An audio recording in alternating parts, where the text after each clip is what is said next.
podcast L'Éclaircie. C'est un podcast qui vise à parler de sujets en lien avec les troubles alimentaires, les sensibilités, puis aussi parler de bien-être. Je m'appelle Marie-Andrée Chenet, je travaille sociale à L'Éclaircie. Puis, pour ceux qui ne nous connaissent pas, la Maison L'Éclaircie, on est un organisme communautaire qui vient en aide aux personnes de 14 ans et plus qui présentent des comportements associés à l'anorexie et à la boulimie. On vient en aide aussi à la famille, aux proches. Puis nos services s'adressent à la population de la capitale nationale et de Chaudière-Appalaches. Donc aujourd'hui, j'ai le plaisir de discuter avec Marjolaine Cadieux, qui est nutritionniste. Donc, je vais te laisser te présenter rapidement, parler un peu de toi, parler de ton parcours professionnel aussi. Oui. Je te cède la parole. Parfait, merci. Merci premièrement de me recevoir sur le podcast. Là. Merci de l'invitation. D'un point de vue parcours professionnel, j'ai fait un bac à l'Université de Montréal jusqu'en 2017. J'ai fait après ça une maîtrise assez rapidement. Elle s'est faite en 1 an. Jusqu'en 2018. Puis entre-temps, j'ai intégré le marché du travail vraiment comme clinicienne, donc vraiment du travail individuel avec des gens en one-on-one. C'est pas mal ça. Entre-temps aussi, j'ai parti un blog, une page Instagram. Ça, c'était vraiment à la fin de mon bac, début de la maîtrise, là, donc fin 2017, début 2018, qui n'avait vraiment pas comme mission le travail que je fais actuellement. Ça a beaucoup évolué aussi, je pense, comme ma pratique. C'est là où j'en suis aujourd'hui. Donc, il y a une pratique privée, un blog, réseaux sociaux, puis des contrats aussi un peu à gauche, à droite en communication. Là. Mm-hmm. Donc, oui, on ne se connaît pas, mais je te suis via c'est les pieds dans les plats. Exact. Oui. Tu fais beaucoup de contenu sur le sujet de l'alimentation. Puis, oui, exactement. Général. Puis, bon, je sais que tu as une approche nutritionnelle qui va à l'encontre de la culture des régimes. Tu n'es pas une nutritionniste nécessairement qui fait des plans alimentaires ou qui parle de perte de poids. Peux-tu me parler un petit peu de ton approche, puis aussi que tu en parles sur les réseaux sociaux, là, fait que je pense que ça te tient à cœur. Oui, bien, comme je l'ai nommé, ça a évolué parce que j'ai déjà fait des pertes de poids, j'ai déjà fait des plans alimentaires, des choses comme ça. Je veux dire, quand on ne baigne pas dans des informations qui viennent nous challenger ou qu'on n'est pas conscient qu'il y a autre chose qui existe, bien, on se fait dire que la perte de poids, c'est la solution, bien, on l'applique. Fait que, ça, je pense que c'est important de le comprendre que ça peut évoluer, les professionnels de la santé ou comme personne, on peut évoluer aussi. Fait que c'est vraiment, moi, au fil du temps, au fil des expériences, que j'ai développé une approche qui était plus anti-diète, avec des lectures, des formations, une approche qui est vraiment plus axée sur l'alimentation intuitive. Puis ça apparaît aussi dans les posts que je fais. Au niveau de ma clientèle aussi que j'ai rencontrée ou la façon que je l'ai rencontrée, ça a vraiment, vraiment évolué. Mais c'est vraiment après l'université, quand j'ai décidé de me former un peu plus par moi-même, que j'ai vu que, OK, il y a peut-être autre chose qui existe. C'est comme ça que j'ai un peu élaboré cette approche-là. OK, donc ça s'est fait graduellement un peu au fil de tes expériences. Oui, exactement. Bien, autant professionnel que personnel. Tu sais, j'ai moi-même eu un trouble alimentaire, fait que c'est certain que j'ai été menée, j'ai pas rencontré de nutritionniste, mais j'ai été quand même menée à être exposée à des recommandations nutritionnelles, tu sais, dans la psychothérapie. Puis justement, j'étais comme, on n'a pas vu ça, ou tu sais, j'ai jamais entendu ça. Fait que c'est certain que c'est venu aussi changer un peu mon approche, qu'il existe autre chose. Puis j'ai vu aussi l'impact des diètes sur moi-même, comment ça m'avait affecté. Fait que j'étais comme, je ne veux pas reproduire non plus ça chez d'autres personnes. Est-ce que la plupart de ta clientèle, c'est des personnes qui vivent un trouble alimentaire, qui sont fortement préoccupées? Ou... Oui. Non, il n'y a pas un peu de tout. Ben, c'est surtout avec les réseaux sociaux, je pense que je m'affiche quand même assez clairement que je ne fais pas de plan alimentaire. C'est dit très clairement aussi quand je prends rendez-vous avec les gens.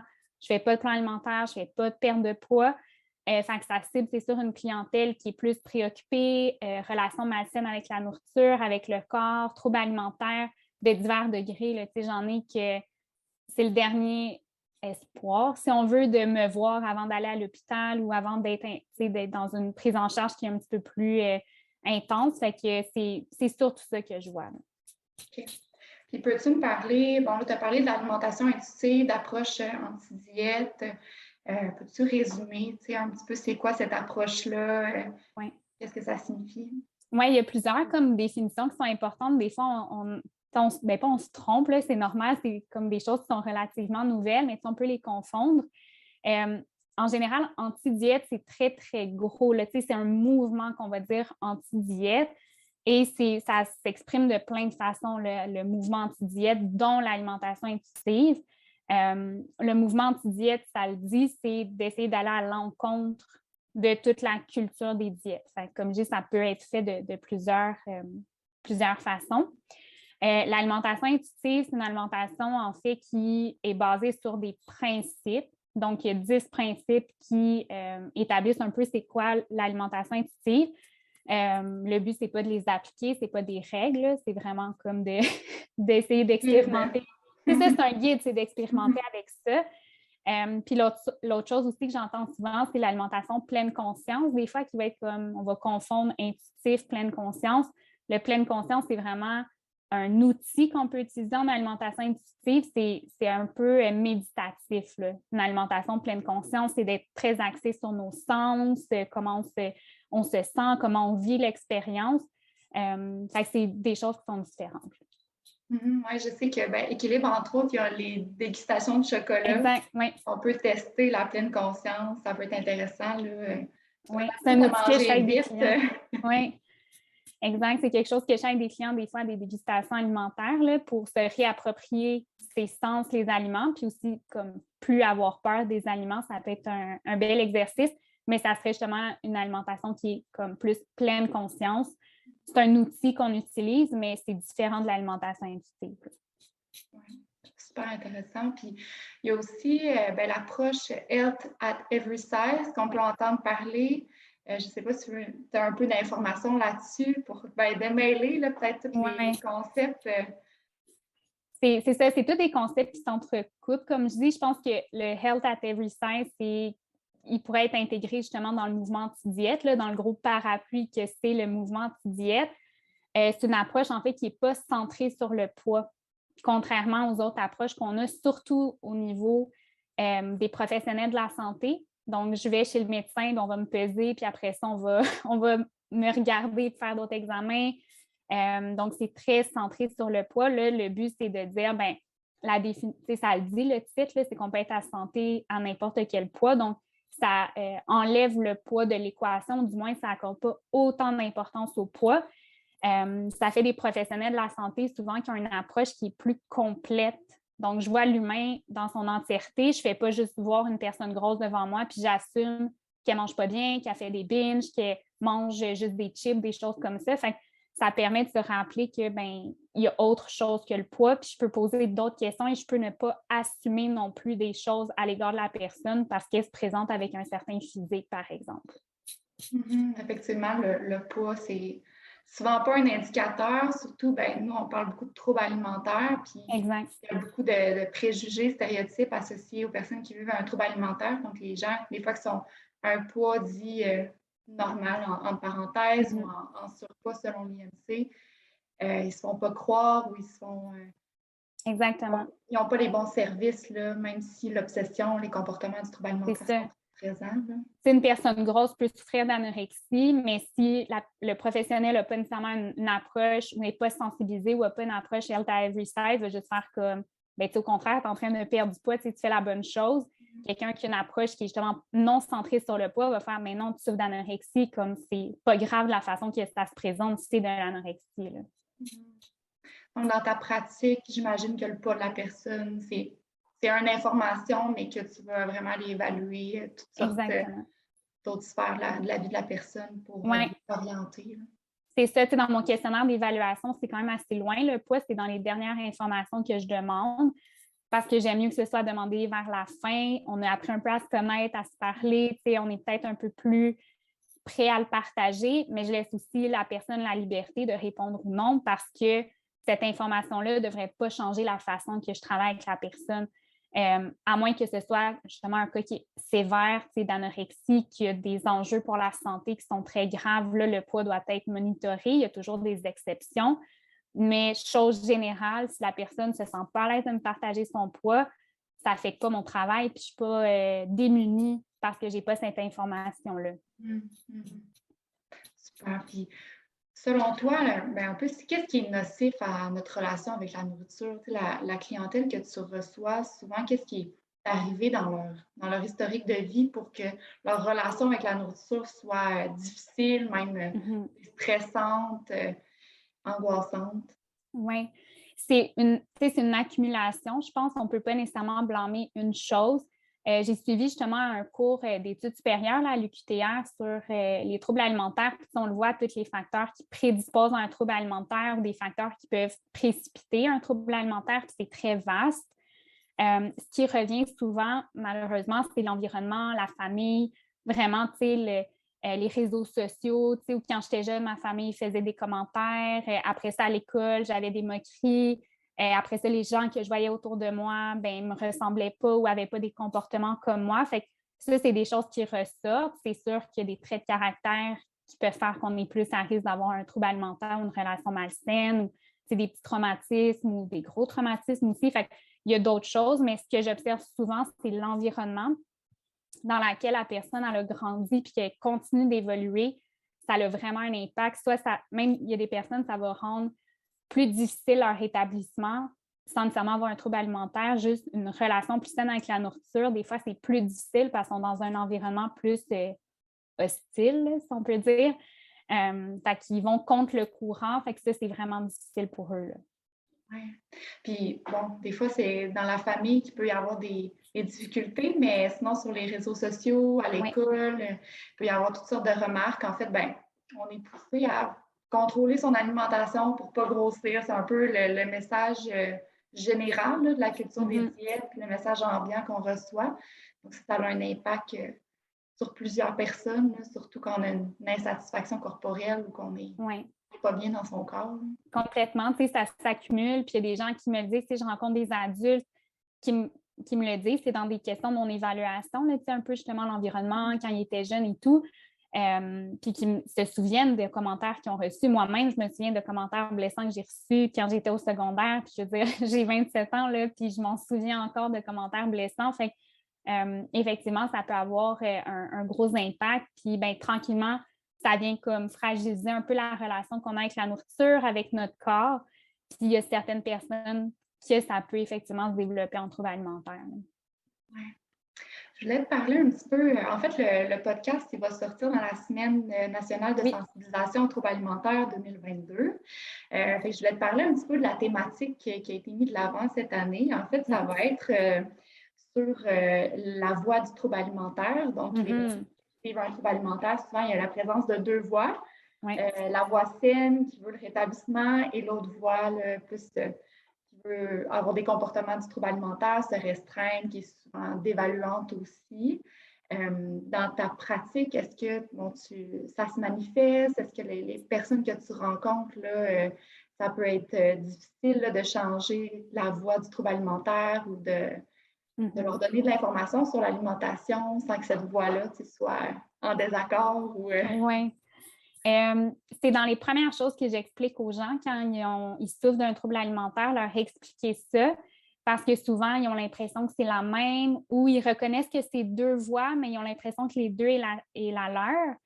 Je sens que souvent, c'est un grand soulagement d'être capable de dire « OK, il y a un autre bébite qui est là ». Et je leur demande même de dire « Elle prend quelle place dans ta tête, cette voie-là? » Fait que moi aussi, ça m'aide à dire, OK, est-ce qu'elle prend 75 de la place, 25 50, 30, peu importe. Ça m'aide à savoir à quel point elle est présente. Je vois quand même aussi beaucoup d'ados, puis même chez les ados, des fois, je leur demande de la nommer. Donc, j'ai une personne en tête, ils l'ont nommée Ginette.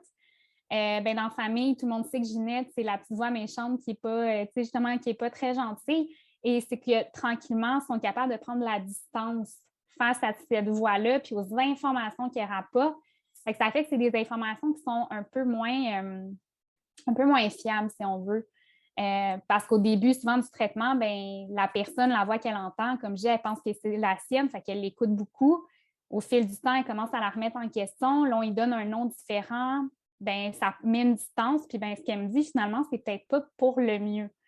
Fait que ça, j'utilise beaucoup ça dans les rencontres. Quand je propose un objectif, que je sens de la réticence, OK, est-ce que c'est Ginette en ce moment qui n'est pas contente, qui parle? Est-ce que c'est toi?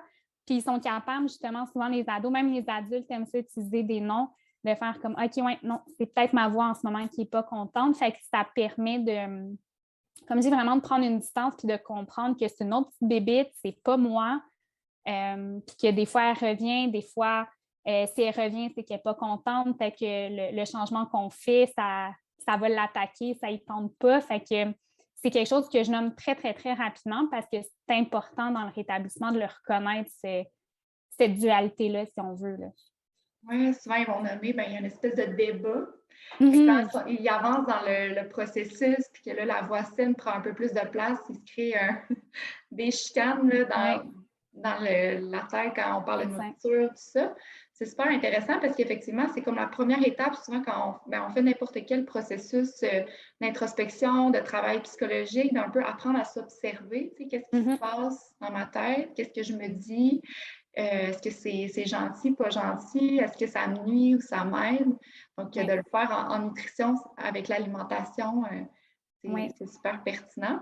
Puis souvent, je trouve, je travaille en collaboration avec des nutritionnistes aussi. À l'Éclaircie, on a des nutritionnistes. Puis quand ils voient un nutritionniste, ça leur donne beaucoup d'informations puis de contenu pour répondre à la voie du trouble alimentaire parce que là, je le sais, la science, c'est quoi la vraie information grâce à vos connaissances et au suivi. Là. Exact. Effectivement, de donner des munitions pour répondre à la voix. Ça aussi, ça va avec l'expérience de savoir quand donner ces informations-là parce qu'on ne veut pas finalement que la voix s'en serve un peu contre nous. C'est notre travail de nutritionniste de dire, je décide c'est quand le bon moment puis la façon que j'amène les informations. Mais effectivement, ça permet pas de l'attaquer, mais de la contredire un peu la voix puis de la remettre en question. Ce qu'on veut, c'est qu'elle soit de moins en moins crédible. Donc, on va de moins en moins l'écouter au final, cette voix-là. Mm-hmm. Ça permet de normaliser aussi que la personne ne se sente pas comprise ou qu'on ne comprenne pas des fois sa réticence, son ambivalence à faire certains objectifs ou à changer ou des réactions aussi. Pour les adolescents, les jeunes adultes qui peuvent encore vivre chez des parents. Il y en a des fois qui disent « je ne comprends pas sa réaction, tout était correct, j'ai proposé quelque chose, puis là, de la colère, ça a généré justement changement d'émotion, puis un conflit. » C'est de comprendre justement, c'est cette voie-là qui a été très sollicitée puis qui revient de l'avant. Même dans un contexte familial ou social, que les gens autour de la personne qui a un trouble alimentaire soient conscients de ça, je pense que ça peut aider aussi à comprendre les changements d'humeur ou les conflits qui peuvent arriver aussi. Oui, exact. Quand c'est plus qu'il y a de la communication entre la famille, les amis, qu'il y a moins de tabous, souvent ça donne un beau filet de sécurité aussi pour la personne de dire c'est une mauvaise journée ou ça va pas bien, j'ai des gens autour de moi qui comprennent ou qui peuvent m'aider là, à revenir vers le rétablissement, vers mes objectifs personnels. Complètement. De dire j'ai eu une grosse journée aujourd'hui, ma voix est sur mon dos aujourd'hui, d'avoir cette liberté-là de le nommer. Justement, j'ai des clients qui le font, ils sont très à l'aise de le faire dans leur famille. Et la famille, justement, peut les épauler, les soutenir dans ces moments-là aussi. Puis, as-tu des conseils pour nourrir la voix saine, pour essayer de donner moins de place à la voix du trouble alimentaire, puis à nourrir l'autre?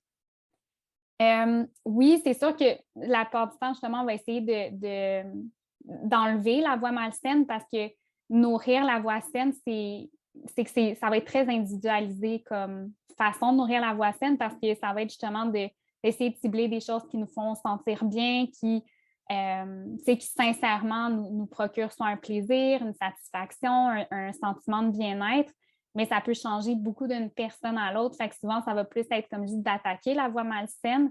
Puis après ça, si la personne, ce qu'elle fait, elle se sent bien, ça ne génère pas de culpabilité, ça ne génère pas d'arrière-pensée ou de panique ou de sentiments négatifs, là, on sait que la voix saine est présente, puis c'est plus la voix malsaine.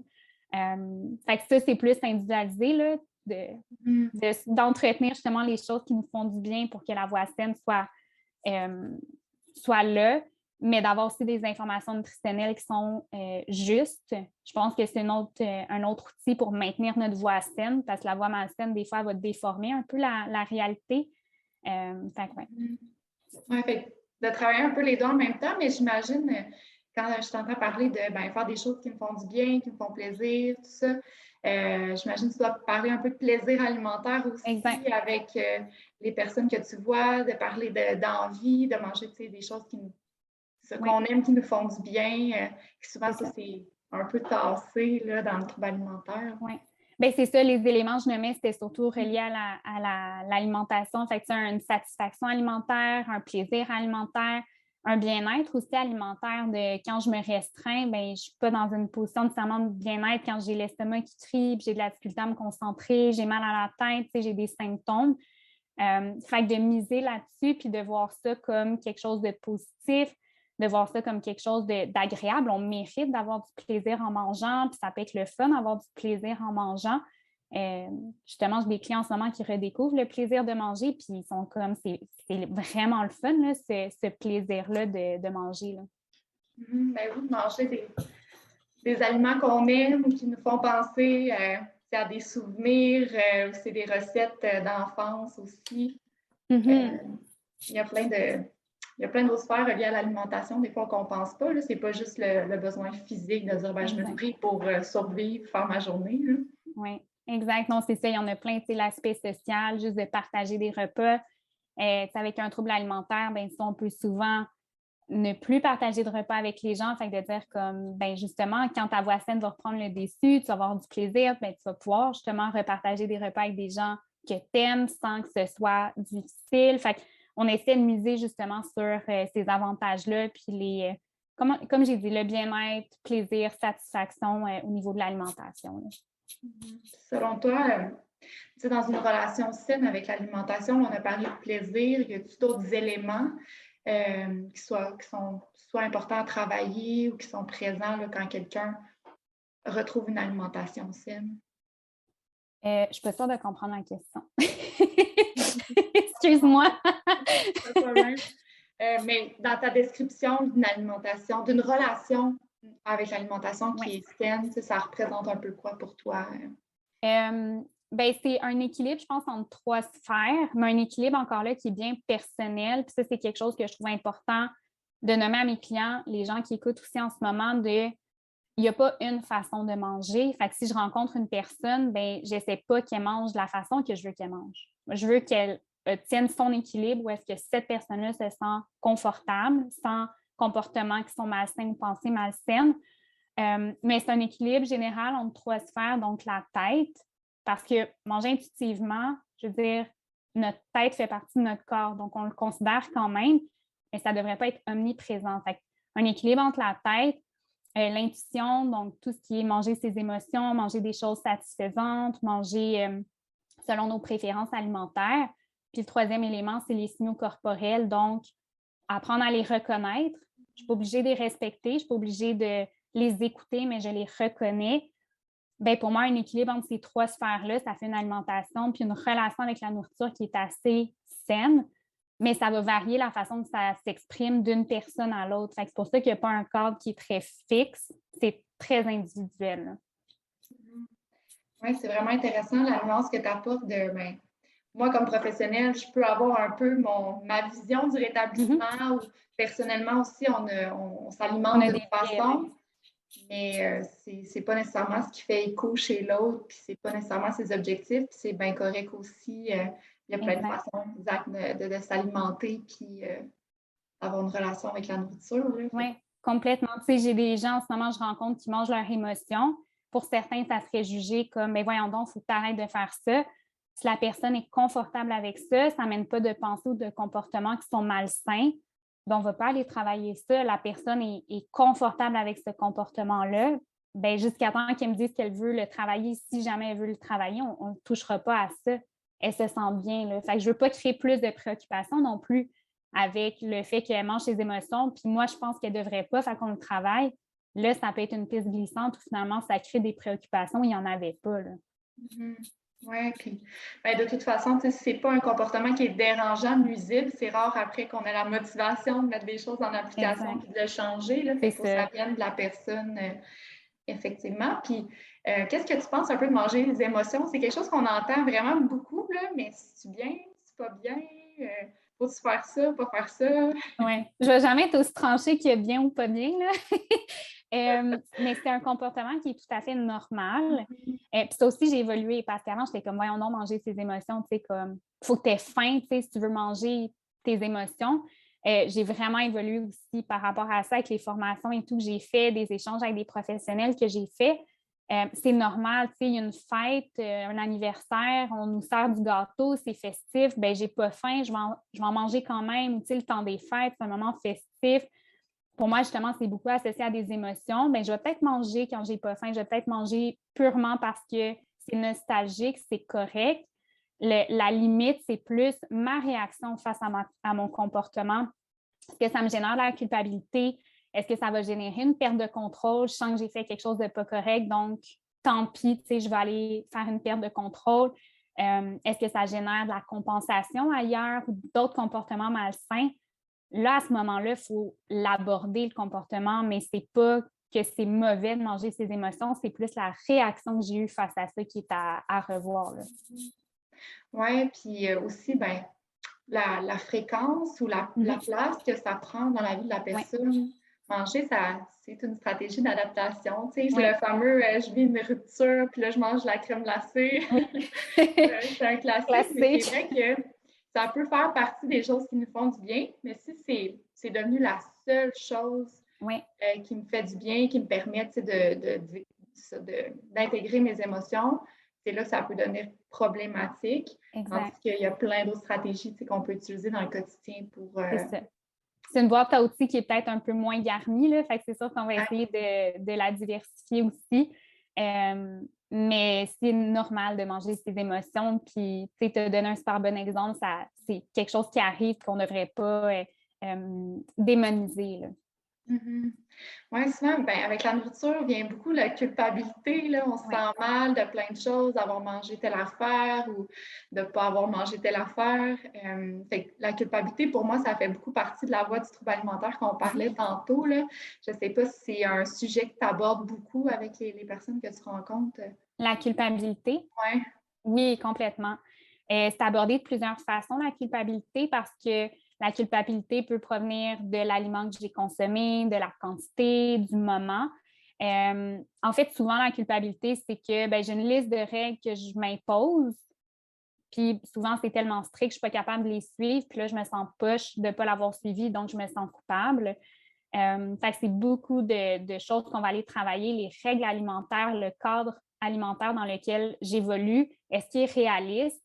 Tu sais, juste faire cet exercice-là, souvent mes clients sont découragés de faire comme OK, je n'avais pas réalisé que je m'imposais autant de choses, puis ça ne fait aucun sens. Tu sais, c'est impossible de manger comme ça. Fait qu'ils comprennent aussi, OK, mais je comprends pourquoi je suis autant coupable. Je me suis imposé tellement de choses qui sont irréalistes. Fait que oui, c'est quelque chose aussi qu'on travaille assez fréquemment. Ouais, puis plus qu'on se met de règles, plus on a de chance de les transgresser. Exact. Puis souvent, quand on les transgresse, là, on va aller plus dans l'excès parce qu'on se dit tant pis, Tant pis. c'est Oui, déjà gâché. Fait que oui, effectivement, c'est important de le travailler, d'en prendre conscience. Là. Puis je pense que ce qui est intéressant à rencontrer quelqu'un, nutritionniste ou un autre professionnel, c'est quand on en parle, on est capable de mettre des mots, puis on constate aussi plein de choses que quand on est dans notre quotidien, on ne voit pas nécessairement, puis on ne se rend pas compte là, que oui, c'est présent dans notre tête, dans nos habitudes. complètement. Idéalement, c'est sûr, des professionnels qui ont une approche inclusive à l'égard du poids, puis qui ne vont pas nous stigmatiser pour nos comportements. Mais oui, complètement, ça peut aider à vraiment mettre. Moi, j'ai vraiment un document où j'écris avec le client ou la cliente les règles, puis là, on fait une liste, puis ils voient là, vraiment visuellement une liste de 15 points, puis ils sont comme ça fait pas de sens. Effectivement, ça peut permettre un petit, pas un petit choc, mais ça permet une petite prise de conscience. Là. C'est le premier pas, à dire, bon, OK, quelle règle que je choisis maintenant que j'essaie de changer Oui, puis d'enlever, là, ça oui, se fait graduellement. exactement. Oui. Super. Veux-tu me parler un petit peu aussi de ce que tu fais sur les réseaux sociaux avec ton compte Instagram, je pense majoritairement? Qu'est-ce que tu aimes aborder, puis Oui, l'impact que tu as avec ce oui. compte-là? Oui, complètement. Ça a évolué aussi, comme j'ai mentionné. C'est sûr qu'au début, puis, tu sais, mon nom, Les Pieds dans les plats, venait du fait que, tu sais, je suis encore très maladroite. Fait que j'étais comme, c'est un nom qui fonctionne. Il y a une petite connotation nourriture, c'est drôle. Puis au début, j'avais une vision justement très comme diète de l'alimentation. J'avais découvert une façon de manger qui pour moi était révolutionnaire. Puis j'étais comme, c'est ce que je vais partager aux gens. Puis ça va peut-être me mettre les pieds dans les plats. Les gens vont pas être d'accord, puis ça va être ça. Fait que ça me fait rire quand je pense à tout ça. C'est vraiment au fil de mes consultations professionnelles, comme j'ai des cours que j'ai faits de mon expérience aussi personnelle, que je me suis rendu compte que c'était pas ça, en fait, là, finalement, l'alimentation, mais aussi que je me retrouvais pas dans les réseaux sociaux. Tu sais, quand j'étais sur les réseaux sociaux, il y avait quelques nutritionnistes, mais qui ne parlaient pas vraiment de troubles alimentaires, parlaient très peu d'alimentation intuitive. Puis j'ai décidé justement de moi commencer à faire du contenu pour des gens de mon âge, des gens plus jeunes, des gens plus vieux. Là, j'ai une démographie assez variée, mais de pas banaliser, mais de les valider. C'est du contenu que moi, plus jeune, j'aurais aimé voir.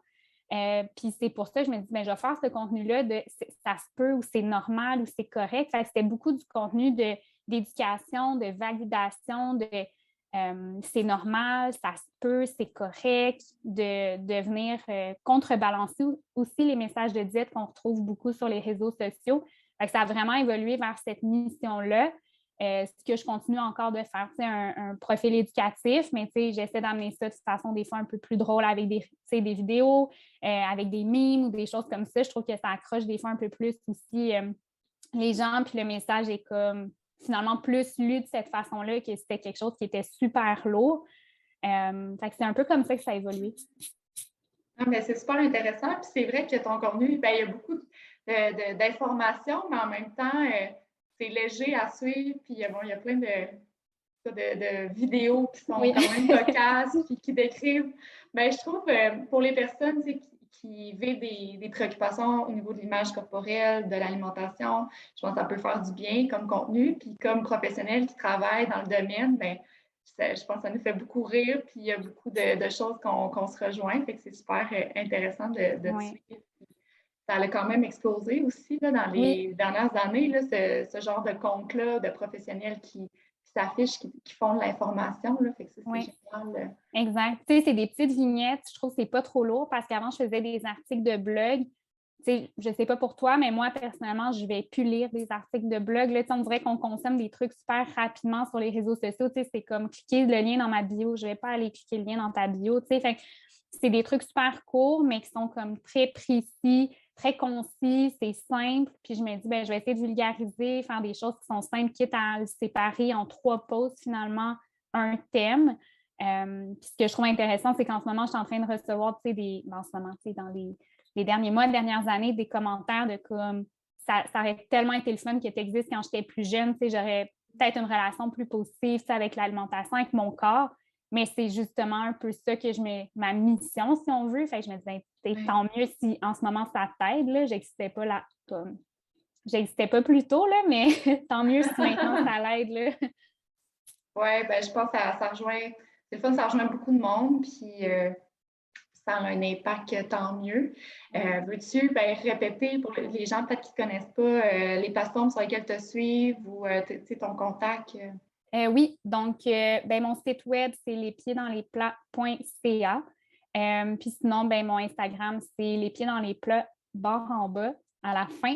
Malheureusement, les pieds dans les plats était déjà pris. Fait qu'il y a une petite barre en bas à la fin.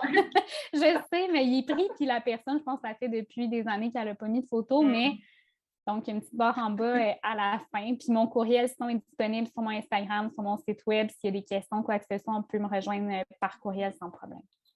Génial. Puis pour les consultations, je pense que c'est dans le coin de Montréal. Est-ce que c'est en personne? C'est tout à distance. À distance, OK. Oui, toutes les consultations sont à distance. Là, au moment où on se parle, J'ai une liste d'attente, là, fait que c'est certain que les délais varient beaucoup. Là, ça a beaucoup explosé aussi la demande pour tout ce qui est troubles alimentaires. Là.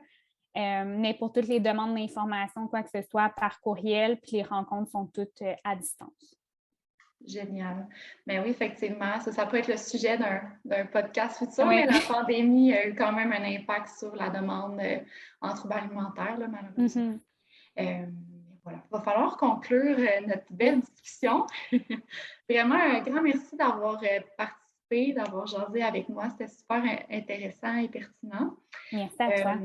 Donc, je vais juste parler pour les gens que le podcast, peu importe, là, vous croyez avoir besoin d'aide ou peut-être quelqu'un dans votre entourage aurait besoin d'aide en troubles alimentaires, vous êtes préoccupé par votre alimentation, votre image corporelle, bien, n'hésitez pas à nous contacter à la Maison L'Éclaircie. Donc, vous pouvez nous contacter par téléphone au 418-650-1076 ou via notre site web, là, on a un clavardage. Donc, n'hésitez pas à nous contacter pour l'information, pour faire une demande d'aide. Puis, sinon, vous pouvez aussi suivre Marjolaine sur les réseaux sociaux. Fait que je vous souhaite une belle journée tout le monde. Merci d'avoir été à l'écoute. Merci.